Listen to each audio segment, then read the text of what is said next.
ijambo ry'umunsi. Hazahoraho ibikurwanya. Kugira ngo ubashe gusobanukirwa neza ibi, soma Abakorinto ba mbere igice cya 16 umurongo wa 9. Ese ni gute ubyitwaramo mu gihe ibintu bidakwiriye bikubayeho kandi abantu bakakugirira nabi? Biroroshye cyane. Ko ufite ibintu bikurwanya cyangwa se abakurwanya, ntabwo bisobanura yuko utari mu bushake bw'Imana. Intumwa Pawulo yavuze ko umurimo we mu mujyi wa Efeso ari umuryango wagutse ndetse n'amahirwe yo guhura n'abamurwanyaga yagize mu buzima. Igihe cyose ufite amahirwe, igihe icyo ari cyo cyose ugiye gutera imbere ku rwego rukurikira, hazabaho abakurwanya.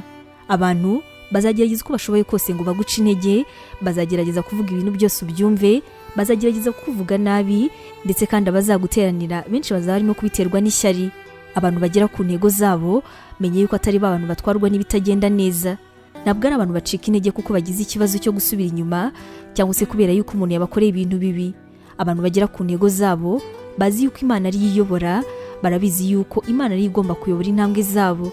Bahora bazi yuko Imana yabateguriye ikintu cyiza kandi gikomeye.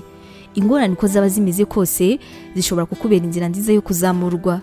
Humura kandi urundi rwego rw'ubuzima ruri hafi kuza mu buzima bwawe. Imana iguha umugisha. Ubutumwa mwabuteguriwe kandi mwabugezwagaho na Nibintije Evangelical Ministries International, ariyo magambo ahinnye izwi nka NEMI.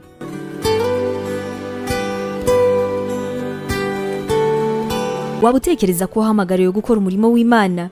Wifuza inyigisho zacu se zisohoka buri munsi zagufasha mu buzima bwawe, cyane cyane zigukomeza mu bibazo? Umva wifuza kwiga ibijyanye na teolojiya, ukamenya ijambo ry'Imana, intwaro yagufasha mu buzima? Duhereye kuri iki kibazo cya nyuma, niba igisubizo cyawe ari yego, ngufitiye inkuru nziza cyane. Iyi nkuru nuko tugufitiye ishuri rya teolojiya kandi wigira ku buntu.